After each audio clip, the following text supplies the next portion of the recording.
Nagtaasan sila ng kilay nang sinabi kong gusto kong pumasok ng seminaryo. Ano po ang sabi ng nanay ko? Anong kalokohan niyang nasa sa isip mo? At hindi ka tatagal sa seminaryo. 1 linggo ka lang, uuwi ka na. Sumainyo ang Panginoon at sumaiyo rin ang mabuting balita ng Panginoon ng kay San Marcos. Papuri sa iyo, Panginoon. Noong panahon iyon, si Jesus ay nagtungo sa sariling bayan kasama ang kanyang mga alagad. Pagdating ng araw ng pamamahinga, nagturo siya sa sinagoga.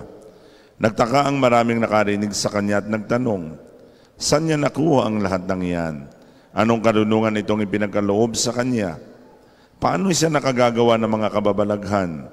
Hindi ba ito ang karpinterong anak ni Maria at kapatid niya na Santiago, Jose, Judas at Simon? Dito nga nakatira ang kanyang mga kapatid na babae, hindi ba? At siya ay ayaw nilang kilandin.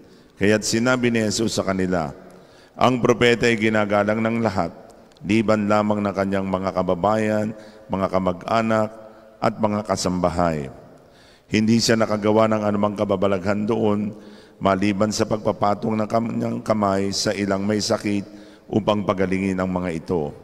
Nagtaka siya sapagat hindi sila sumampalataya at nilibot ni Jesus ang mga nayon sa paligid upang magturo.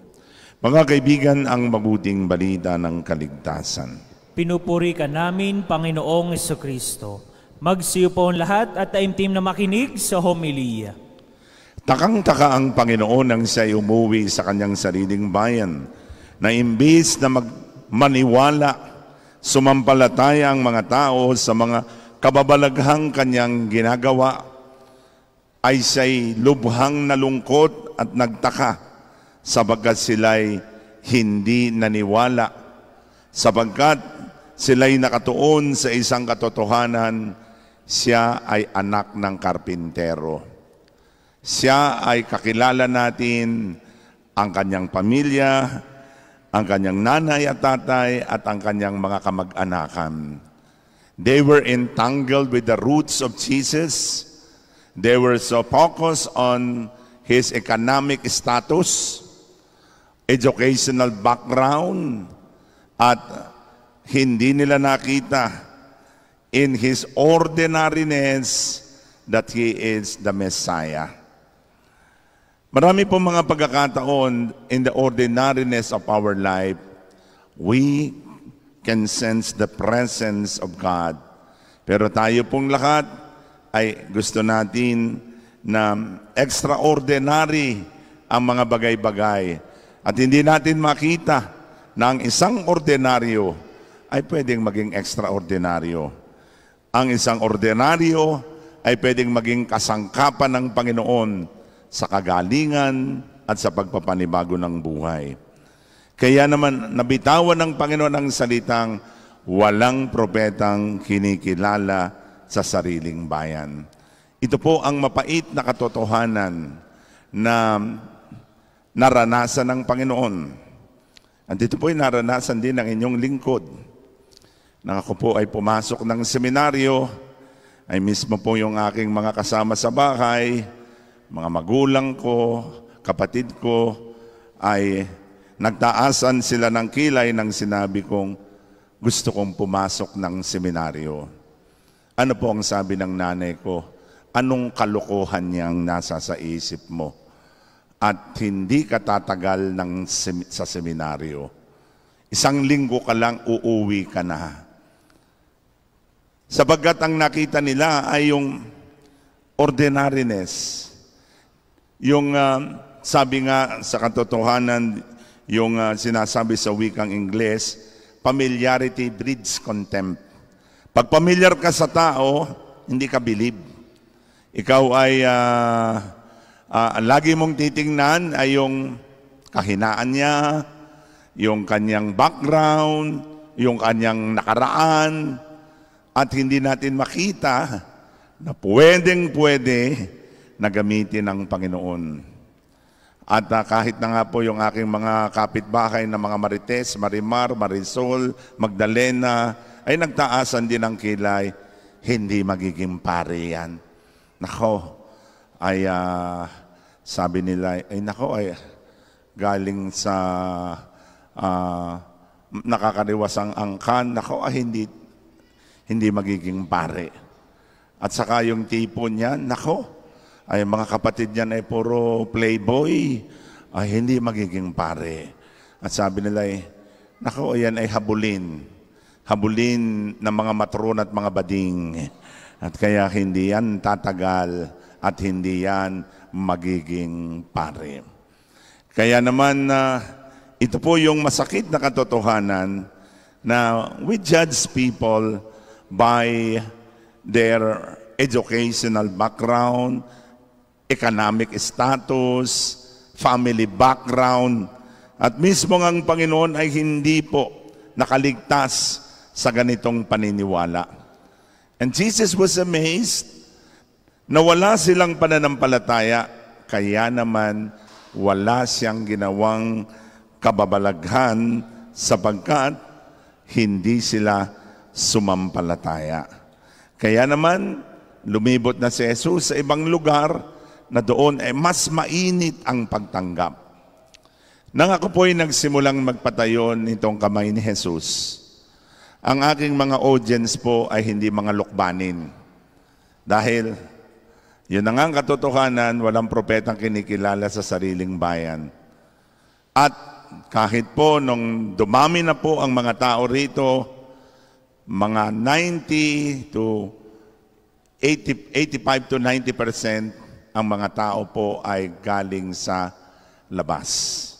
Hindi po galing sa Lokban. Tingnan natin ngayon. Sino po ang taga-Lokban? Ayan. Ha? Ay, ito, mga volunteer ko ito. Pero ito, tingnan ninyo, oh. Ilan uli? Maliban dun sa volunteer ko na nagtatrabaho rito, ilan ang taga-Lokban? 1, 2, 3, 4, 5, 6, 10. Ilan yung mga taga-ibang bayan? See? Ha? At yan po ay hanggang ngayon ay ating nararanasan. Mas believe kayo sa akin, yung mga taga-ibang bayan. Ay yung mga kababayan ko. Bakit? Kilala nila ako eh. Basketball player, anak ni Dr. Pallier, taga-Lokban, ordinaryo. Pero sa ibang tao, internationally speaking, wala ako sa pagyayabang. Dumating lang ako ng airport ng Amerika. Dumating lang ako ng airport ng Lourdes, Pransya, Portugal. Ang dami nagpapapicture. Ang dami nagpapaselfie. Kahit saan ako pumunta, sa bayan ng Lokban, may nagpapaselfie ba? Wala. Bakit po? Itong mga hindi kayo kasama, exempted kayo. Sapagat kayo ay dito kayo nagtatrabaho. Dito kayo nagbo-volunteer. Pero yung ordinaryong mga Lokbanin. Bakit? Dahil kilala nila, anak ako ni Dr. Pallier, mga kapatid ko ay puro playboy, kilala nila ang ako. Well, ganyan po kasi ang katotohanan. At kahit ngayong araw na ito, tinan ninyo, sasampo yung taga-Lokban. Pero yung mga taga-ibang bayan, narito kayo kahit sa malamig na umagang ito, sapagkat kayo'y naniniwala. At katulad nito, kung babalik na rin natin, nagulat ang Jesus was amazed because of their lack of faith, kaya hindi siya nakapagpagaling. Kung babalik na rin natin, because of your faith, marami sa inyo ang uuwi magaling na sa inyong mga karamdaman. Amen? So, ganyan po ang naranasan ng Panginoon, naranasan din ng ninyong lingkod. Ang tinitingnan ng tao, yung mga bagay na ordinaryo. Ang tinitingnan ng mga ibang tao na malayo, mga dayuhan, yung nagagawa ng tao. Ano ang pwede kong gawin? Ano ang pwede kong itulong? Ano ang ibinigay na regalo sa akin ng Panginoon? May naringgan pa nga akong kababayan ko na sabi, ay hindi magtatagal yung healing center na yan. Sabi ko, imbis na makatulong, ay gayon pa ang mga salita. At masasabi po natin na hindi naman po ako nagtatampo. Marami na rin po namang sumisimbang mga kababayan ko rito sa bayan ng Lokban. Pero higit po, sabihin natin, ang mga fans ko, mga taga-ibang bayan. Taga Batangas, taga Laguna, taga Maynila, taga Mindanao, taga iba't ibang lugar. At yun naman po ay talagang naroon sa banal na kasulatan.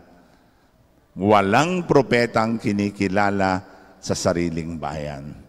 Yun po ang mapait na katotohanan na dapat tanggapin ng sinuman. Napakahirap magpakabanal sa sarili nating bahay. At sasabihin sa iyo ng anak mo, ano ka magmamadre? Pag nagbasa ka ng Biblia, ano ka charismatic? Ano ka magpapare? It's very hard to become Christian at home because you will always be leveled sapagkat kilala ka nila at muli yung katotohanan, familiarity breeds contempt. Kaya ito po ay niyakap ng Panginoon at niyayakap ko pa rin. Ang hindi ko po malilimutan nung ako'y nakasakay sa jeep isang araw, malapit na po akong maging pare. Dinig ko po na may nagchichismisang dalawang marites. Sabi nung isa, hoy, alam mo ba yung anak ni Dr. Pallier? Oh, yung Joey ba yun? Yung Joey? Dinig ko, nasa katapat ako magiging pare na daw. Sabi nung isa, ha? At talaga pong takantaka ako po'y natalbugan ng laway. At sabi ko bakit? Sabi nung bakit katakantaka? Pag naging pare yan, hindi ako sisimba. Ako, sa mukha na lamang yan. Kawawa ang mga madre. Kawawa ang mga maninimba. Sabi ko, sobra na itong marites na ito. Hindi pa uso nun Ang uso pa nun ay KBP. Kapisanan ng mga broadcaster sa parokya. La Asociación de las Chismosas, Ipakialameras de la Población. Talaga pong munti ko na ho talagang sapukin yung dalawang chismosa. Kaya ang ginawa ko lang po, binayaran ko na lang yung pamasahe nila. Sabi ko, ma, pakibayad. Ito po bayad ko. Isama na po niyo yung dalawang chismosa. At yung pagkatapos po sila ay nagbayad, malapit na dyan nariyan na dyan sa tapat ng munisipyo, nakasakay kami sa jeep galing Lucena, nagbayad po. Ay, bayad na po kayo. Sino po nagbayad? Ayun po, nasa katapat nyo. Sino po kayo? Bakit nyo ako Bakit po nyo kami ibinayad? Ako po si Reverend Joey Pallier, yung pinagchichismisan nyo. Halos mahimatay yung dalawa. At sabi ng isang makapal ang mukha, sabi niya ay, hindi ho kayo mukhang pare. Mukha po kayong obispo. Ay, talagang munti ko na akong pag-umpugin yung dalawang chismosa. Yan po ay katotohanan. Naranasan ng Panginoon, naranasan ng inyong lingkod, pwede ninyong maranasan. Pero ang importante, let's continue doing good. Ang kaligayahan po ay hindi po nababatay sa pagtingin ng tao sa inyo. It's not what people think about you that matters. It's about what God thinks about you and me. Kung ano ang ating naitutulong, kung anong naibibigay natin sa ating tao, do it. Deliver it. Because everything works together for the good of those who love and serve the Lord. Amen.